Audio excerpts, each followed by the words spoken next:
recording. Do you want to start? Okay, now we're live. I did not expect this to happen immediately after my last live stream. Today I'm going to debate the Filthy Heretic, who is a anarcho-capitalist YouTuber, Hi.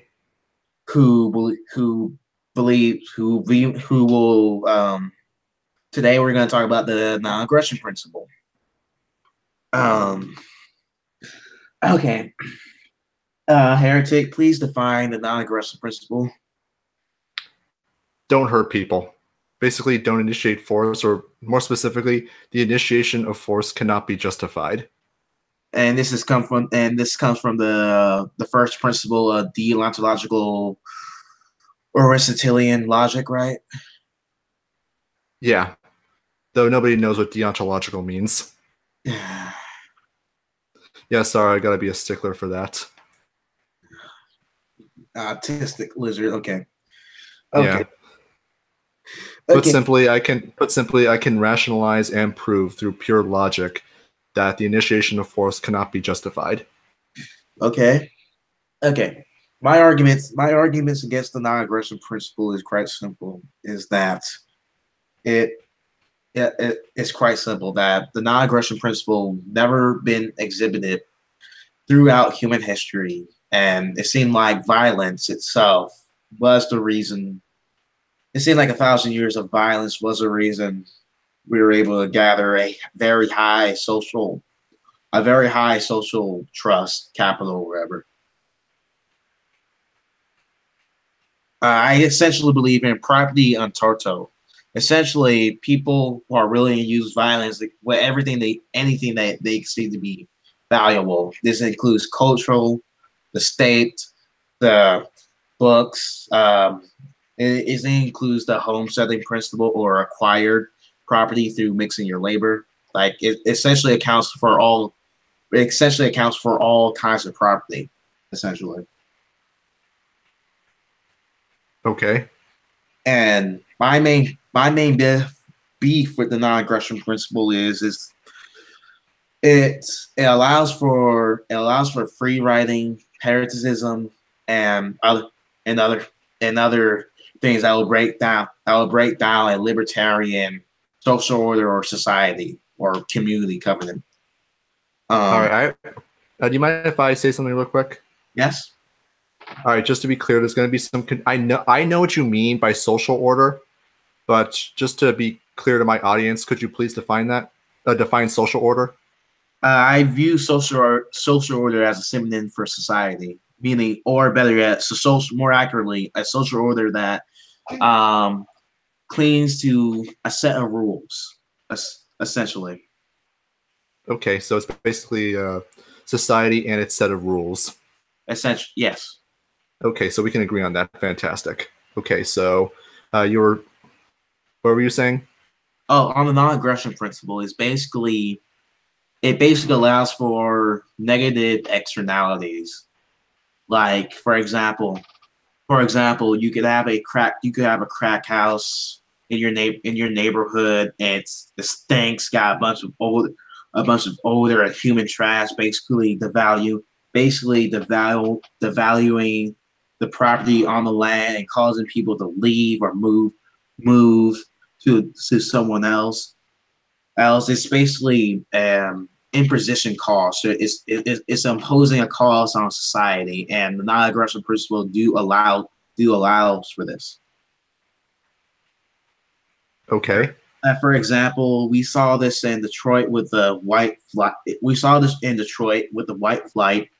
We saw this in we're seeing this in the inner city. We're seeing the communities in the inner cities where it's basically run by gangs, which can be seen as a state inside of a state, and I believe that the non-aggression principle allows for this. That in order to maintain a libertarian society, it needs to be a very conservative society.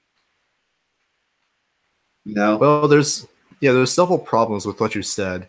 First off, in order for your analogies to be accurate about what's going on in Detroit and Chicago, you would have to be arguing that the situation or the status quo in those cities is non-aggression principle compliant, which it's not. I mean, I think we can both agree that there is a state that oversees these cities and the states themselves, a state with a lowercase s, and the federal government too. So these are not laissez-faire, free market, uh, non-aggression principle compliant regions. Yeah, I think that's a fair objection to it, but what I'm trying to say is that I think the non-aggression principle cannot be scientifically demonstrated throughout our through our history of civilization. Like, the closest thing I can think of to a non-aggression principle oriented society is the Wild West, where people are basically really far away from each other and barely interacted with one another. And this is also a good case for spontaneous order, which is quite interesting. But like, moreover, like, those are the type of society that kind of abides to the non-aggression principle. But you know that but that's do you agree with that example though? With the Wild West? Yeah, that's like the closest thing to a non-aggression principle society. That possibly people, I would say the closest thing to a non-aggression principle society would be ancient Ireland under Brennan law. Well, I'm talking about like more like a recent example, like the Wild West in America. That's, I think many libertarians consider that be an experiment in anarcho capitalism. That's not an argument I've ever heard, nor have I really looked into it. The most I can say about the Wild West is that the kind of lowercase anarchy that people point to, where everybody was just shooting each other at random, the kind of thing that would be depicted in shows like Westworld or old Western movies, that you just have bad people marauding the place. It's entirely fictional, and the place is actually extremely peaceful. That's the thing. Like, it has like one of the lowest murder rates in history. Yeah, that's sort of like the thing. That's the thing. That's closest thing. That's sort of what I'm trying to get at. If we're going to have like a non-aggression principle society, it seems like people need to be very far away from one another. Like, it's far away from one another, and this is not like it's basically like a frontiersman mentality that you're barely going to interact with other people. That's what I'm trying to get at for people who believe in the non-aggression principle. All right. Well, I would also say that we can demonstrate the non-aggression principle in practice right here, right now, with the fact that you and I are interacting. And I didn't need to force you to do anything. I mean, you already said, like, this live stream was made on extremely short notice at my request. You didn't have to agree. I didn't force you to do anything, but you did so anyway, and you even agreed to the one rule I set, which is basically just no swear words.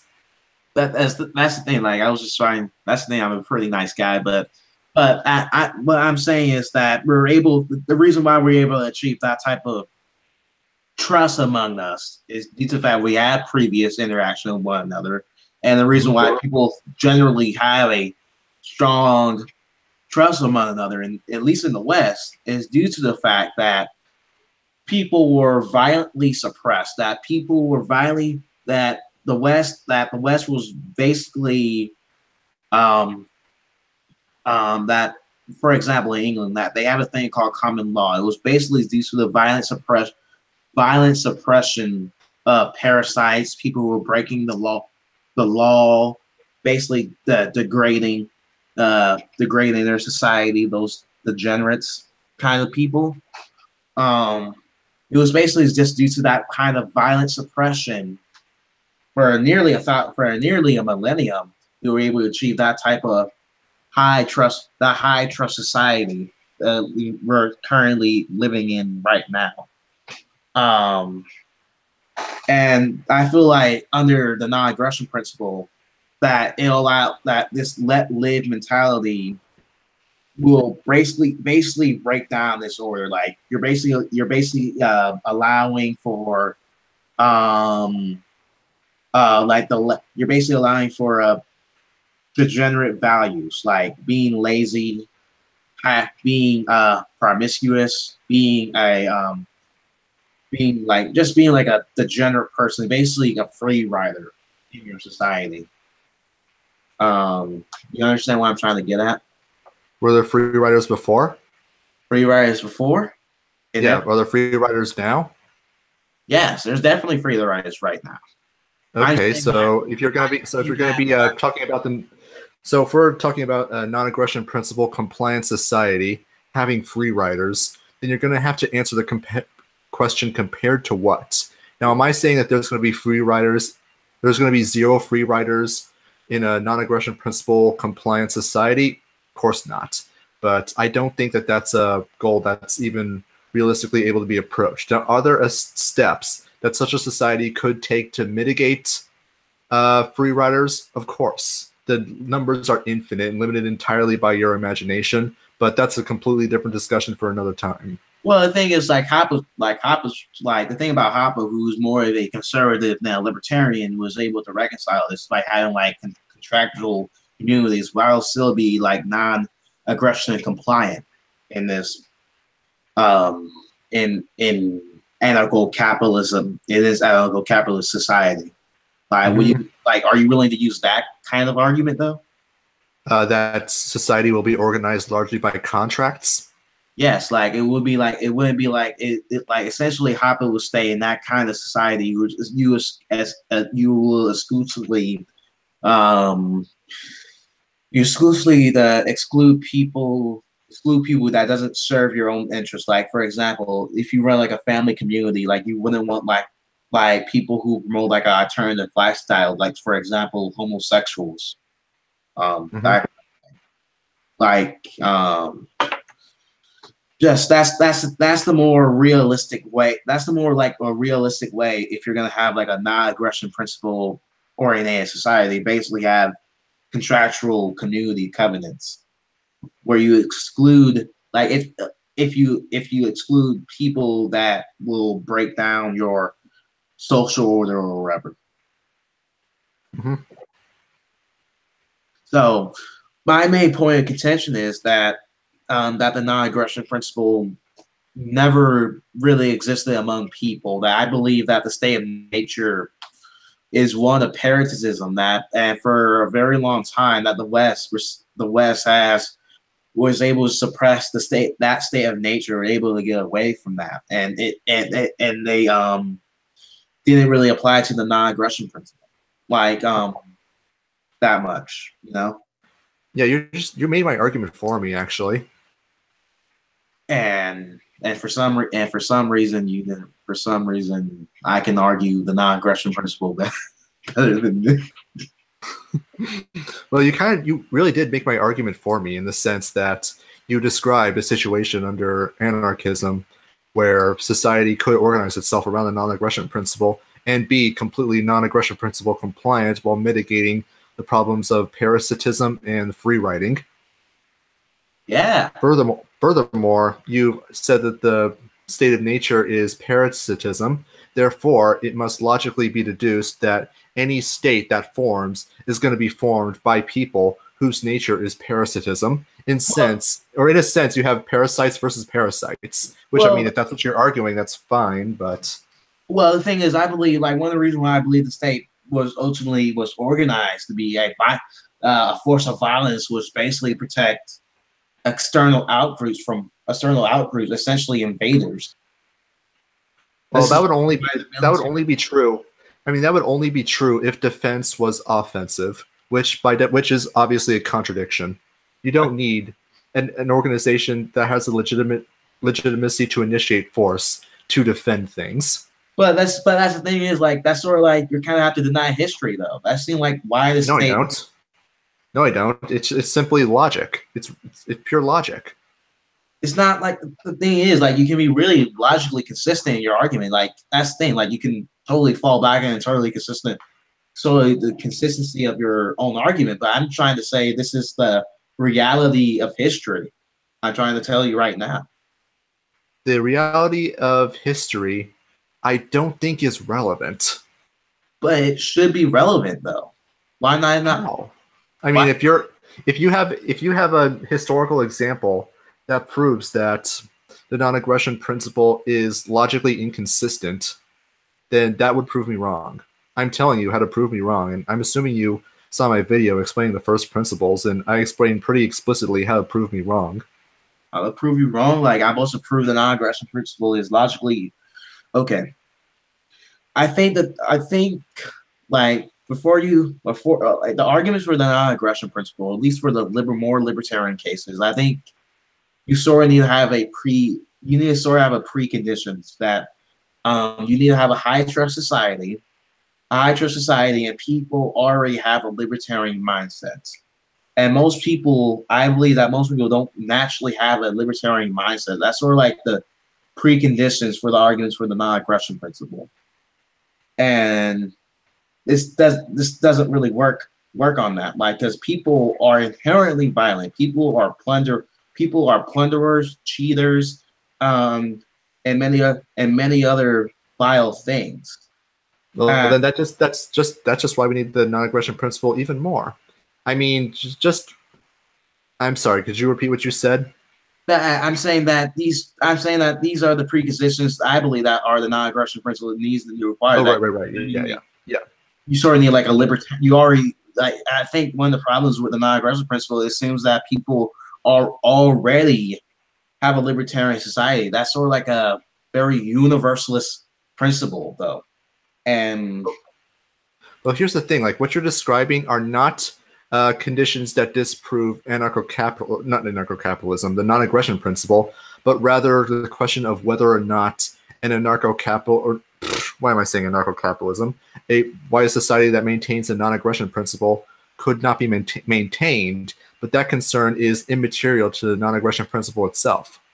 you're basically saying that due to the logic behind the non-aggression principle, any historical or consequentialist argument against the non-aggression principle is invalid because you have to refute the logic behind the non-aggression principle, right? Correct.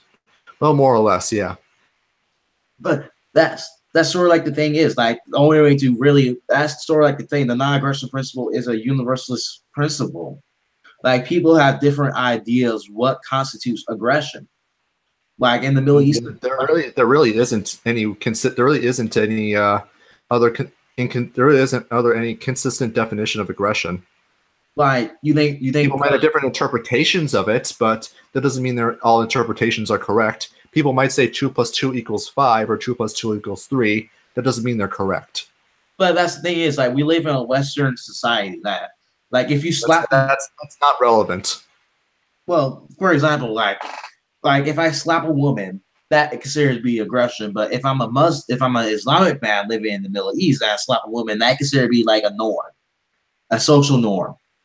That's still aggression. The fact that they don't consider it aggression is external and not But relevant. that's the thing is like they wouldn't consider that be aggression though. It's a very universalist principle. It is a very universalist principle. That is correct. However, just because people don't accept the universalist principle doesn't mean that the universalist principle is automatically invalid. Things exist independent of our understanding of them. Like that's nice at all. Like I think that's a very true statement about knowledge existing a priori. But I'm just trying to operate in the what we conserve in the world right now. Well, so far you haven't proven that my first principles do not exist a priori, which, just for my audience sake, a priori means, uh, I'm sorry, I can't think right now. Could you please define it? A priori, basically, you believe that knowledge exists in the mind. Yeah, thank you. And external of our understanding of it. Like for example, like math is very a priori, like 2 + 2 = 4, and this is like a very basic example. Yes, thank you very much for that. But that's sort of like the thing. Like that's the thing is like the non-aggression. Like you can make really strong arguments for the non-aggression principle, but it doesn't really correspond to the reality we live in. Well, the reality we live in is rampant non-compliance with the non-aggression principle, which I believe is the cause of a lot of society's problems today. Okay, but But I've been saying like people won't engage in arguments as we are right now about the non-aggression principle. Like the purest argument ever is basically violence, like basically fight though. And for some reason, the West was able to suppress that instinct in man. It And really wasn't though. They just outsourced it to the state. all sorts of state, but that's the thing. Like the state, the reason why I believe the state exists was basically exists as a form of protection against outgroups. No, You don't need a state to protect against outgroups. but that seemed like the more historical basis why the state forms in the beginning. Though, I don't it's it simply doesn't follow because you don't need a state which is offensive to be defensive. I often, mean, sure there's overlap. I mean, you have a lot of states that act defensively. I mean, you have the police, for example, but the defense does not necessarily mean the offense and vice versa. but what about England though? England is an island, and they face external threats all the time. So their state and society were forced to be defensive. I'm not saying that a state cannot be defensive. I'm simply saying that an organization that is defensive does not necessarily mean offensive. Just as an example, I mentioned ancient Ireland before. Brennan Law was extremely, extremely defensive, but they didn't have a state. They had laws, they had courts, but they didn't have a state. That's all good and all, but I'm just trying to give out I'm trying to give out why state forms. I think it's just partly due to hierarchy, a threat from external forces, that's kind of thing. Like the state is more likely exists due to protection, if anything else. Like the reason, but I think that's a total. But what you're arguing is what the states do to the people. Like you consider taxation to be theft because it punishing the productive people of a society. Like if someone, No, that's not why taxation is theft. well, Taxation is theft because it's money or it's a property that's being taken without the owner's permission. okay, whatever. But I'm trying to say is like someone who's had that type of state formation theory. Um, I'm using. I think Francis Fukuyama elaborate this that he sort of viewed taxes as more like a price of defense, if anything else. If his state formation theory is true, that the state ultimately exists to protect their people from external outgroups. Well, once again, we're back to you kind of completely ignored me because I did say that the defense does not necessarily imply an initiation of force like at all. And second, if people want to pay for a defense, they can do so voluntarily. Like, like The two the two do not lend themselves to state formation. I mean, they could. You could end up with a defensive organization that probably had some very severe scope creep. For example, maybe the night watchman of the night watchman state turned his head around. That's the analogy I like to use of a night watchman state eventually becoming a tyrannical state. just that's sort of the thing. Like that's the thing. Like you keep falling back on the eternal consistency of the non-aggression principle. I'm Well, just I do want to be logically consistent. I'm trying to offer you like a more analytical approach in from my observation in history. I don't think your analytical approach is valid or relevant. That like because I need okay let's The best you valid can do is apparently identify problems that would prevent an organization or a society or a social order from being 100% non-aggression principle compliant. well I'm trying Which I don't even know if your analysis is accurate, but for the sake of argument, I'm assuming it is. okay okay on the argument on the non-aggression principle like let's take it to the most absurd example. Excuse me for a second. just for the sake of the people listening, should I give my theory as to how the state formed? Yes. Okay, so the state formed when someone wanted to live at the expense of someone else. That's it. And Oh. then acted on that ambition. It's simple, really. Give me your food or I club you in the head. Okay.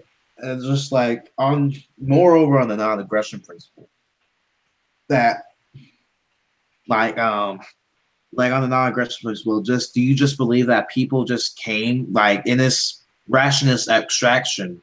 You just believe that people just came to agreement that the non-aggression principle is a logical conclusion from based on arguing, right?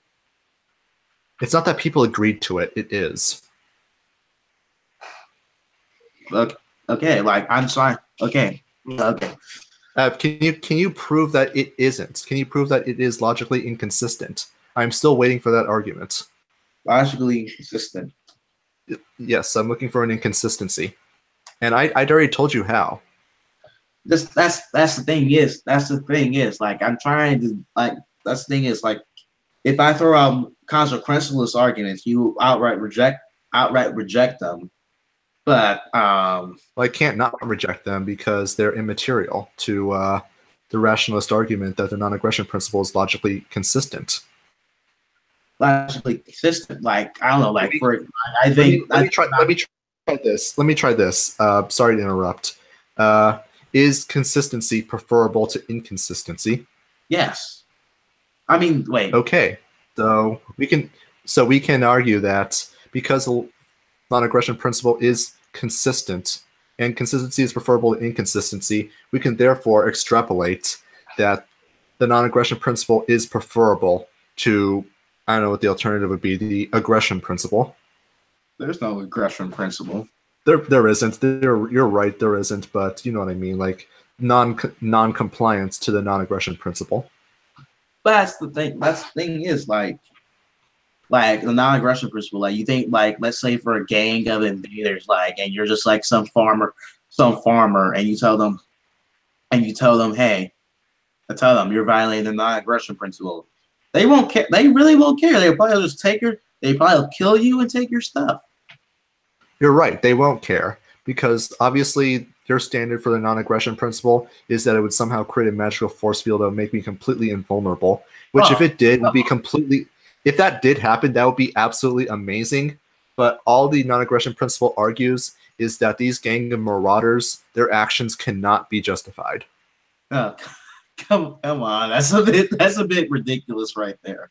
Oh no, it's not. It's actually very logically consistent since we're No, talking about like ethics here. I'm not saying like a force field. I'm not saying a force field will be around you. I'm saying like I'm basically saying that like I'm just basically saying it's very simple. What I'm saying here that a gang of invaders will come and plunder your land and most likely gonna kill you. Like they're not gonna agree. They're not gonna argue. They're not gonna argue with you about the validity of their actions.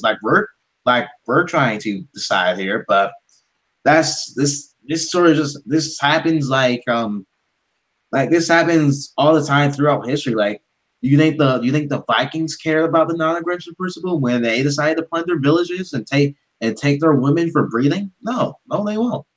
Of course not. But again, that's immaterial because we're talking about ethics and you cannot prove that their actions are justified. Well, one thing about morality is like a totally different. I'm not talking about morality. I'm talking about ethics. Isn't morality and ethics like the same thing though? No, morality is the interpretation of ethics. Um, No. Actually, no. It's morality is applied ethics. Okay, that's sort of a weird distinction I never heard. But on ethics though, But we are talking about ethics here, and well, it's very clear that until you can provide proof that the consistency principle is incorrect, invalid, or some other argument or breaking my chain of logic that the non-aggression principle is invalid, then we can prove that these gang of marauders, they're aggressing on people, plundering land, that their actions cannot be justified. Not ethically, anyway. Well, that's like on ethics though. Like I believe that ethics need to be like really reciprocal.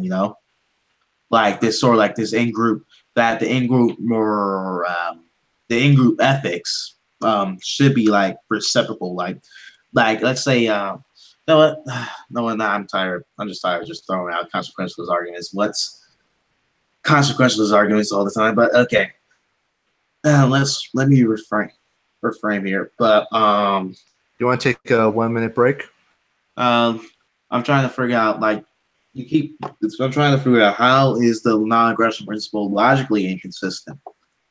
And the thing is like it's like it may be like logically proven, but it doesn't really apply much to reality. That's what I'm trying to tell you right now.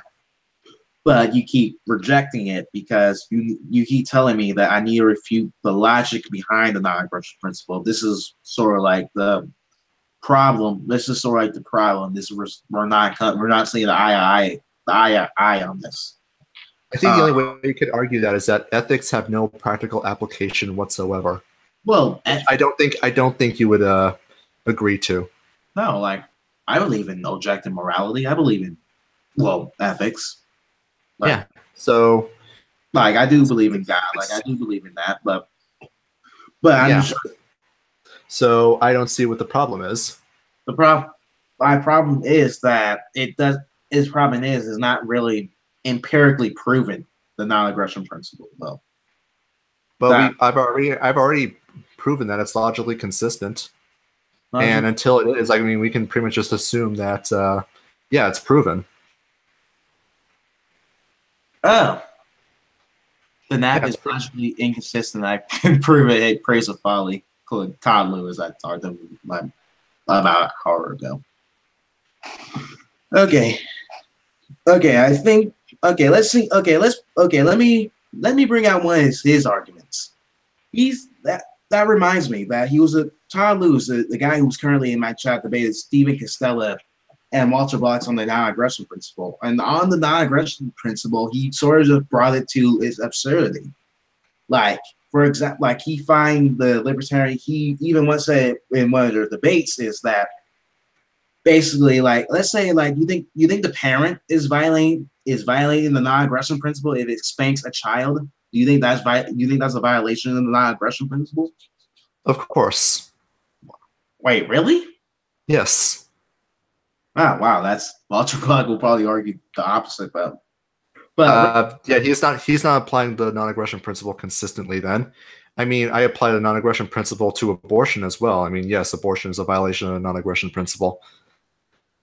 The fetus is a living, breathing, well, not breathing yet, but it's a living person, and it's not going to turn into a skateboard. But that's the thing is, like, you think the parent is committing aggression on the child if it does spanks it or whatever? Yes. Okay. Do you think let's say like you think this you think I think this you do you think the state is I don't know sort of like a parent discipline a child in if you No. would be consistent? No, it's not. Well, why not? Why not? You consider a parent child you consider a parent's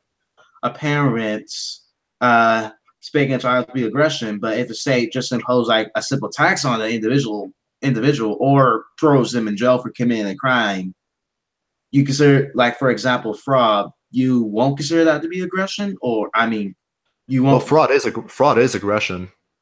It's a form of coercion. Oh, well, like where I was going. I'm what I'm trying to get at is that that is can like the non-aggression principle can be like really ridiculous at the time. Like for me personally, I do believe that a parent do have that type of authority over the child to discipline it. Like this has nothing to do with the non-aggression principle, but it's just got to do with just being a good parent. Well, good parents don't spank. Good parents don't don't violate the non-aggression principle on their kids. I'm sorry, that's just how it is. But that's not how. But thing is, though, statism begins at home. And if you're initiating force against your kid as a means of proving your authority, then guess what? You have no authority. At the No, very least, all you're teaching your kid is that authority belongs to those who wield force. no, that's the thing is like I was spanked as a child, and I'm still pretty much a libertarian, but like Oh, I was spanked too, but I completely reject that, and I refuse to initiate any force against my future hatchlings. you like you autistic lizard guy. That's never going to stop you, no. Just why do you got to keep it, Kevin? And just Rule number one: never break character. oh man, can you act like a normal person for okay? No. Well, this is as normal as I get. Hell, why you can't just act like a normal person? For the last time, autism is not a choice. I want it to be. I can't tell you how badly I want to know what being normal is like, but I don't have that choice. Autism is a thing. No, this is a little off topic right now. No, but that's the thing. That's the thing is like the non-aggression principle. I do believe that the non-aggression principle is it's allows for certain things. Like for example, like will you consider like driving a car to be a form of aggression since you're more likely gonna kill someone while driving a car? The But fact that something might happen is immaterial to immaterial that what does happen. but you're driving a car, so you're putting risk at other people's lives. Like, wouldn't that be a form of aggression though? That's actually a form. That's actually a kind of argument. That's actually a kind of logic I hear when people are trying to make fun of gun grabbers. No, like When they say that it's like if you like people shouldn't be allowed to have weapons because they might shoot themselves or they might shoot someone, and having a gun in the home makes things more dangerous. When the argument is actually the same, the fact that something could happen, and the fact that the non-aggression principle could be broken is completely immaterial. Otherwise, you might as well just ban people clenching fists because the fist might be used to strike someone. no, that's the thing is that you're always putting at risk. Like if anything, like if you do believe in the non-aggression principle, it shouldn't be like seen as a total absolute though. Why not? I mean, it's got to be logically consistent. Like, come on, like really, for like one of David Friedman arguments, like he is a consequentialist. He does believe he is a consequentialist and a utilitarian. But like one of his Utilitarianism. All right, continue. oh, like he does Continue. like one of his arguments that is like the aforementioned car example, and some of his other arguments is kind of funny too if you read like the machinery of freedom.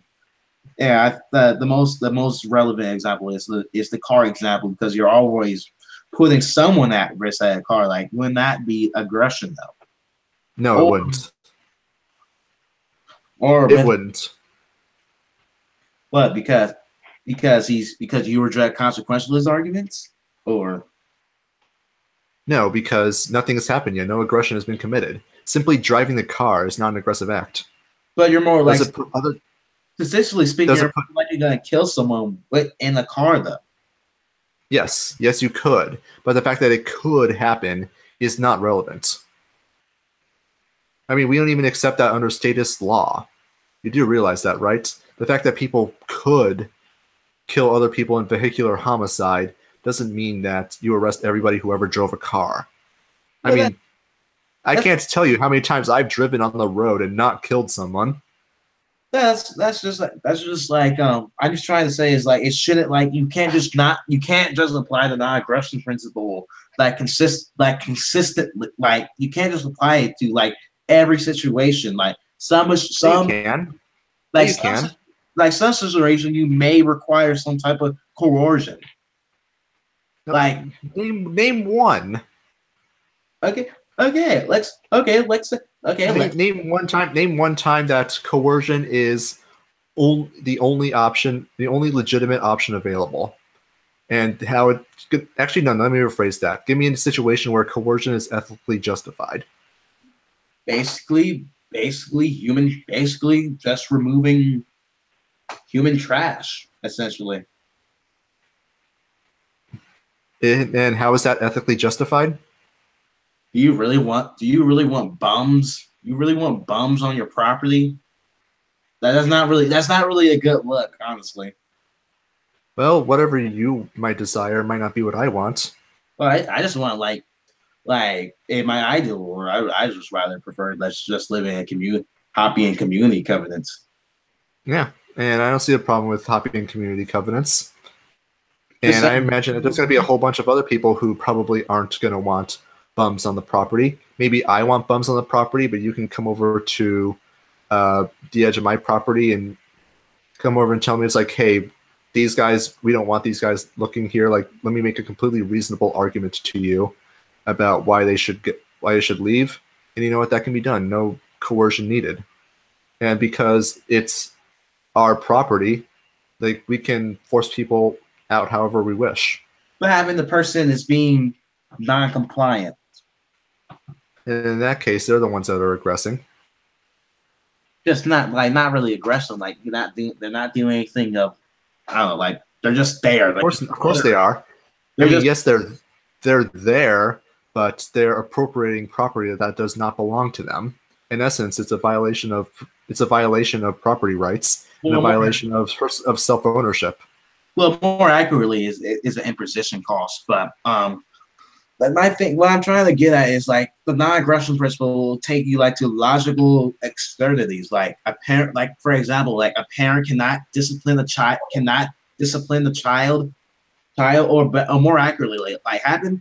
Okay. Like for example, for a parent, a child is playing for their toys, and the parent tells them, "Let's go to the dentist." You know what the child will do? Child will do. They will listen to their parents and go to the dentist because they don't have a choice in the matter. Would that be like that's not really aggression? That's so like well, I think the non-aggression principle would consider that be aggression though. To take them to the dentist?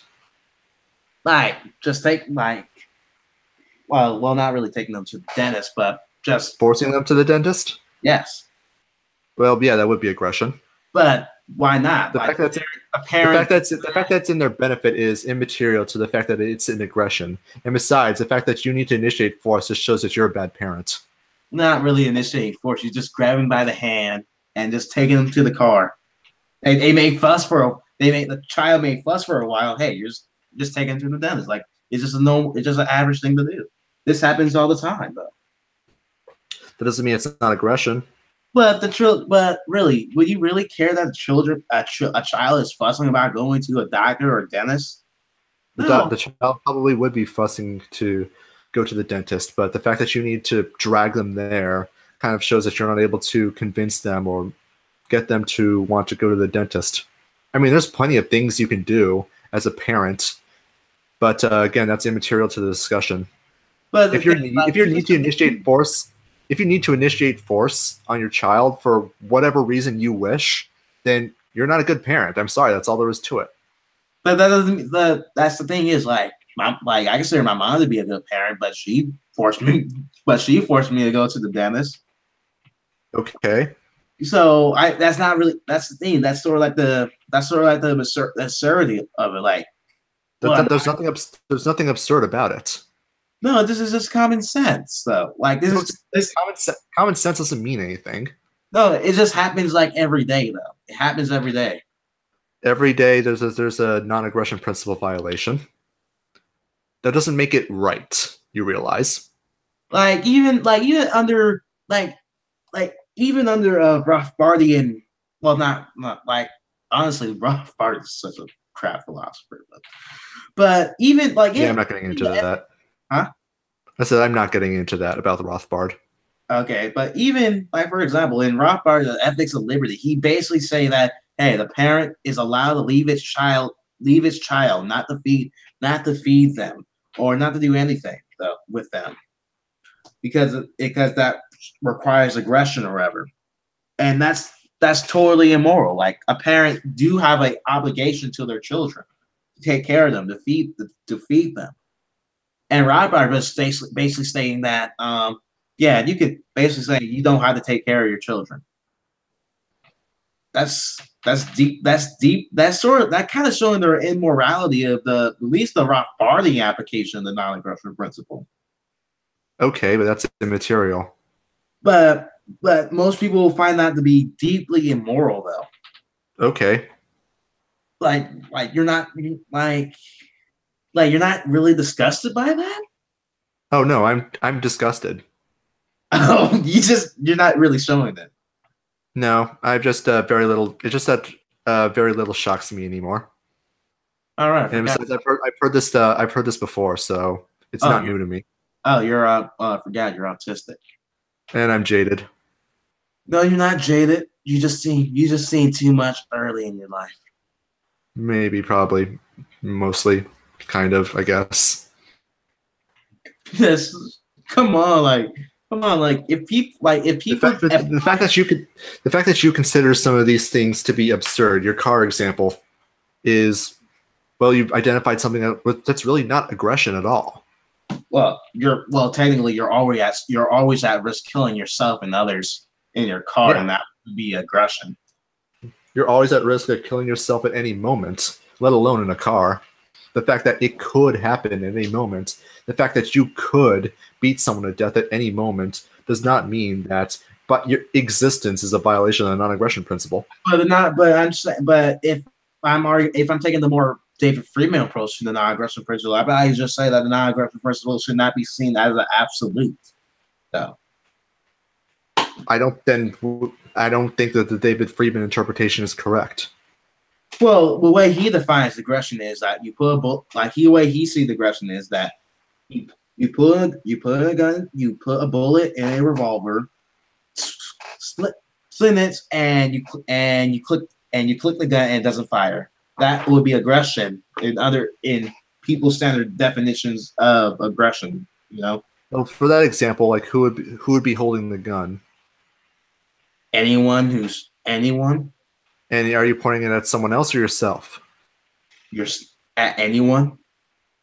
Okay, yeah, that's aggression. So that's the thing. That's the thing is like this is why David Friedman himself don't really view the non-aggression principle as an absolute, because for example the car example, like you're technically aggression, people people because you're well more likely going to kill someone with a car. But You're hey, aggressing someone. You're aggressing someone when your aim is to cause physical harm or mental harm. wow, we've been going in at 47 minutes. Yeah, sounds about right. Oh wow. I was talking with Marxist lad for like an hour and 30. Yeah. But more I could like more on the proper. I could go into the You could more. really I think the more accurate analogy for the car example would be that you said the revolver example, like you put one round, spin it, and then play Russian roulette with someone else. The fact that they are essentially participating in your game involuntarily is the defining factor, is going to be the differing factor. But that's the thing is like that's sort of like allowing like the thing is the map sort of just on its own just allow for these negative externalities. Well, we're back to the negative externalities. And again, they are, as you say, externalities and do not address the logic of the non aggression principle at all. But like just because something is logically consistent doesn't create the conditions to be true though. That's the only way it can be true. No. Again, we're kind of going in circles at this point because I'm going to go back to the whole consistency is preferable to non-consistency. Ergo, we can confirm that unless you can prove that the non-aggression principle is logically inconsistent, that the non-aggression principle being true is preferable to it not being true. Here's someone in the comments saying that the nap is fully theoretical and full and only followed by people high on the autism spectrum. I have a very mild form of autism, actually. Although that's the thing is like if the non-aggression principle do allow for these, I know you hate this word, hate this phrase I use, ghetto ethics. But Yeah, that's a term that I think only you understand between us. well, as of right now, like that, there's other people that will really use the term ghetto ethics Well, probably your viewers. or Trollo Town fans, but that's here or Well, not. those. We're not getting into him. We're not Yeah. getting into his fans. But the thing is, like ghetto ethics, like these things will break down. Like this thing is, like the NAP is not really positioned to run like any libertarian or anarchic society, though. That it just partly just it just basically allows for these just allow for free riders just exploit the system. And Again, that's external. Again, that's external and not relevant.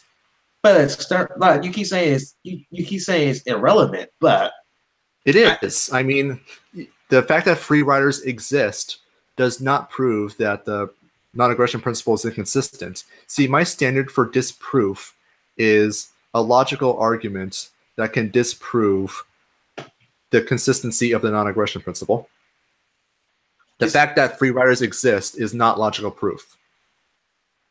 uh, log- logical proof, but let's think. Okay, just in case it like all I have to do is just to disprove you, just find an inconsistency in your very logic. Yes. Okay. Okay, lay out your argument coherently and precisely for the non-aggression principle. All right, so you want me to start from the top? Yes. Okay, so the basic idea is that it forms from the first principles of logic, which starts with the rule of non-contradiction, which for something to be true, it must not contradict itself. For example, an apple cannot be an apple while also being an orange, since the two are a true dichotomy and are therefore mutually exclusive. And from that, we can get the consistency principle that an apple is always an apple. And this is always going to be true, whether or not it's in New York City, it's in Japan, or it's in orbit around Betelgeuse, which is the actual name of a star, by the way. And from that, we can therefore derive, and we know that the consistency principle is true because consistency is preferable to, or consistency is preferable. We know that consistency is preferable because that the statement inconsistency is preferable is self-contradictory because you're basically arguing that it is consistently true that inconsistency is preferable, which of course the statement cannot be true because it's a violation of the principle of non-contradiction. And from that, we can get the burden of proof. The burden of proof says that in every situation, there is an active side and a passive side. And if you tried to prove all of the things that you weren't doing right now as a passive side, you couldn't do it because the possibility of disproving the infinite number of things that you aren't doing right now, it's impossible. It can't be done. Therefore, the only possibility is that the active side must justify what they are doing. Similarly, we have to recognize that force is active. It has to act on someone, and thus the side that's initiating force or advocating the initiation of force has the burden of proof. And from here, we can derive that not the burden of proof, that the initiation of force cannot be justified. And we know this is true because imagine the statement that the initiation of force can be justified. The only way to apply that consistency, or the only way to apply that principle consistently, would be to argue that the initiation of force is always justified, in which case, because of how burden of proof works, the passive side, the side that's being aggressed against, is always in the wrong. Therefore, like all the things that you aren't doing, or all the things that you are doing that are not aggressive, such as eating, sleeping, or even simply being the last person alive on the earth after everybody killed each other, that cannot be justified. and therefore that's going to create a rather significant inconsistency. Now, because these statements are a true dichotomy, we can therefore extrapolate that the initiation of force it just can't be justified. Okay. Just like happened, like again, like all I have to do is that justify inconsistency in your line of lot in your change of logic. Yes. And all I've been doing for the last 55 minutes is just trying to tell you these inherent immoralities that the NAP allows for. And you keep saying that's immaterial. You keep saying that's immaterial. Immaterial. Yes. Just why I'm just wondering just why do I need to refute the NAP in that specific way? Then I can just why do I need to refute the NAP in that the way you want me to do it? Because these principles are derived from logic, and the only way for them to possibly be wrong, the only way for these first principles to possibly be incorrect, is for the logic to be broken and are external to empirical evidence. Because the only way that empirical evidence would possibly prove it wrong is if the first principles themselves were wrong.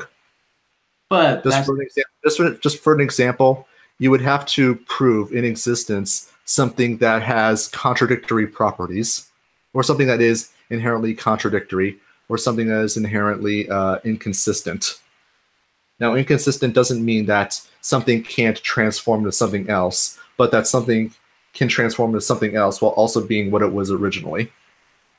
Well, I cannot think any example of that because it really doesn't happen in nature that much, honestly. Or ever at all. I can't. Because the first principles are correct. First principles are complete. Like I'm saying, like logic is a good way to obtaining truth, but while we can't just not bring it, like what we're dealing with is a very high level of abstraction, and we cannot just come to earth about the reality of the human condition of it.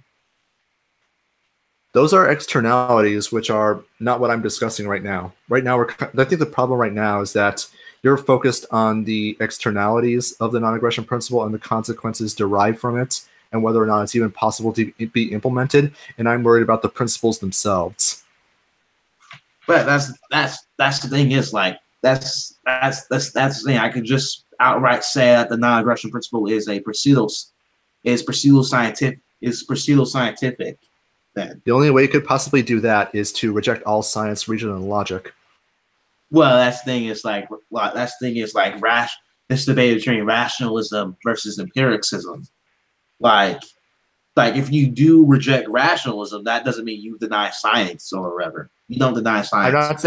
I'm not saying you have to accept rationalism. I'm just saying that you cannot say I'm wrong without first proving where my chain of logic is flawed, or proving that the consistency principle or the rule of non-contradiction to be false, because otherwise you're rejecting all science, reason, and logic. Well, that's the thing is my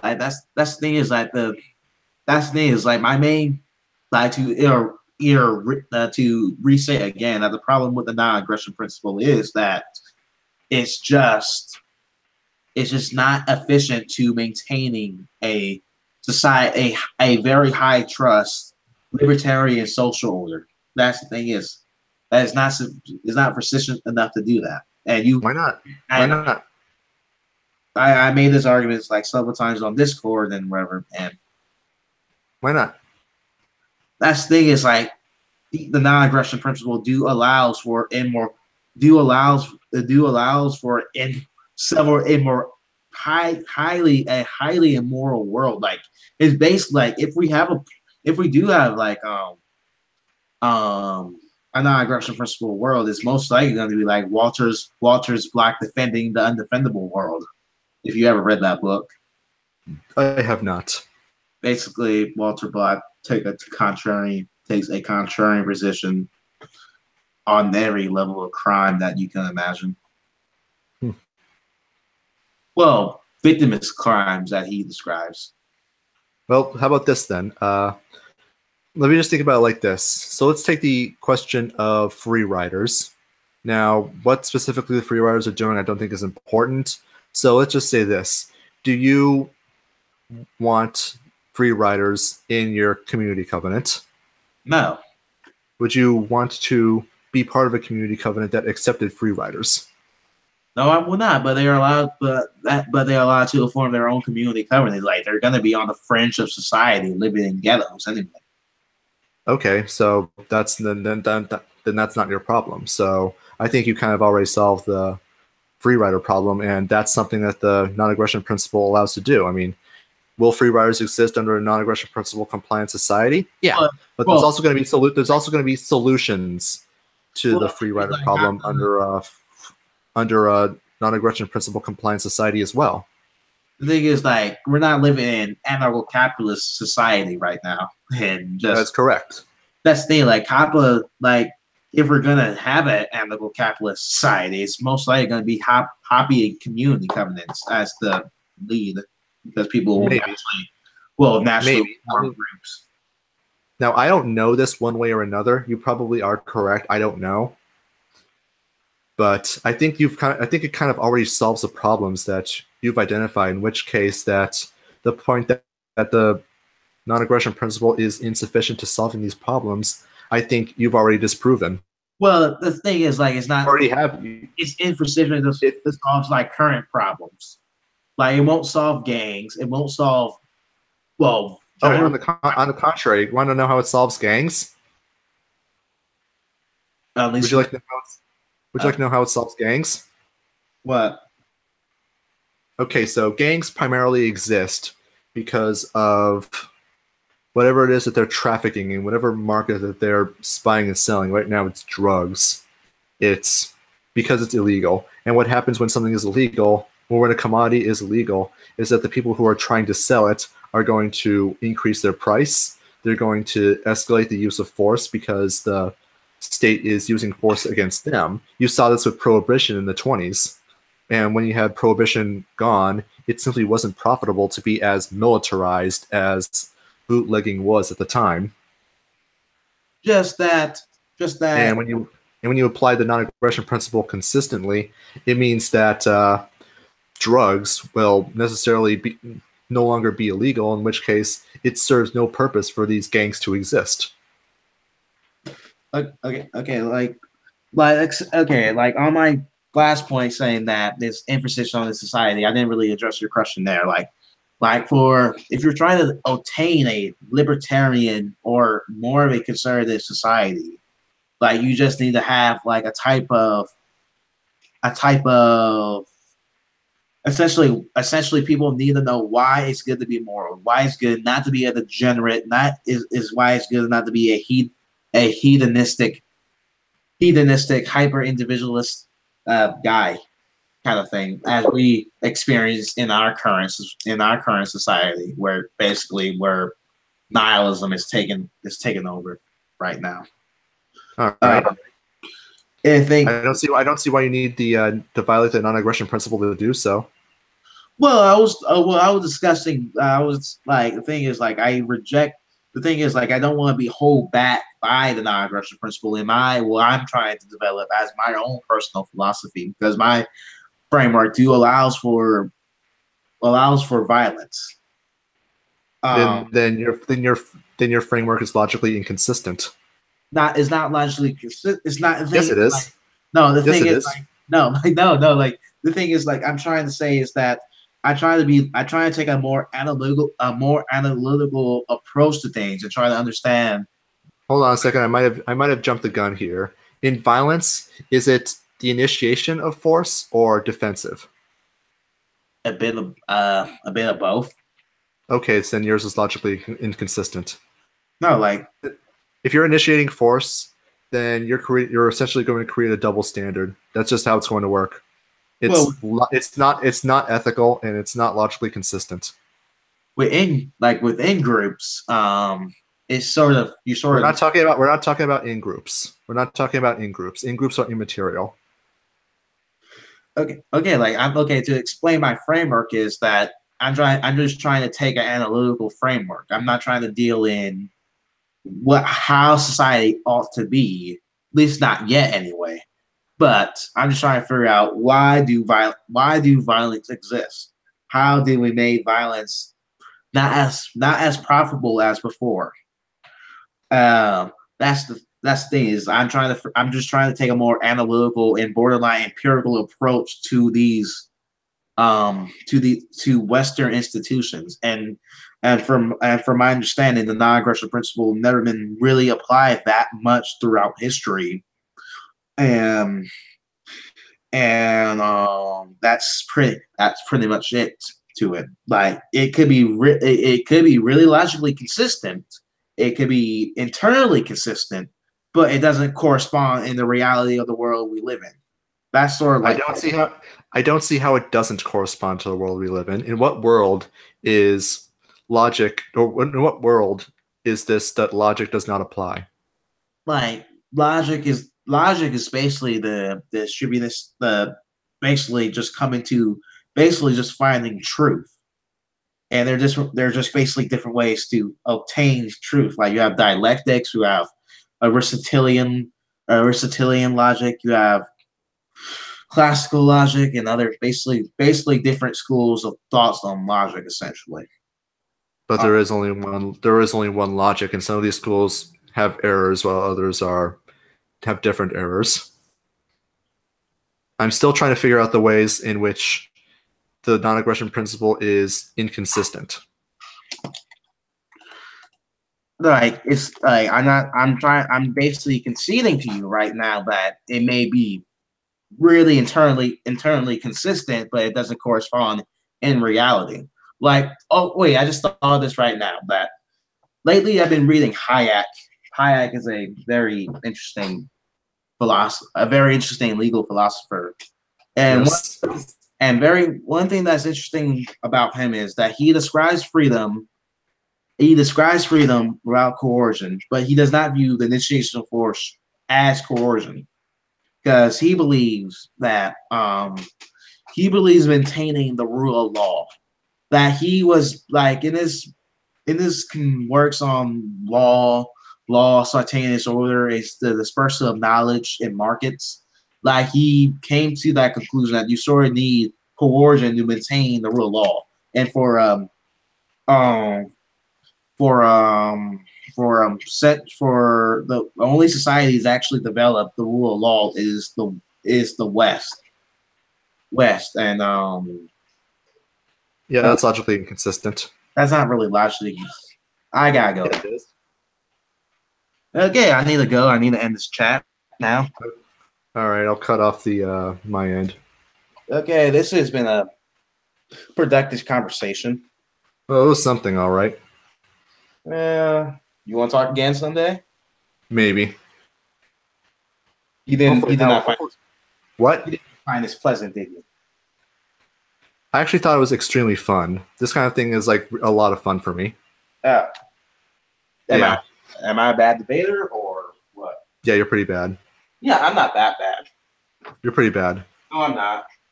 Yeah, you are. No, I'm I not. mean, it might not be entirely you, but it's just the problem that we're kind of not on the same wavelength, as it were. I think I brought it up like 30 minutes ago. It must have been where I said that. What did I say? I said like I'm what? Say goodbye. I'm about to end the broadcast. Oh, okay, well, bye. Okay, bye bye.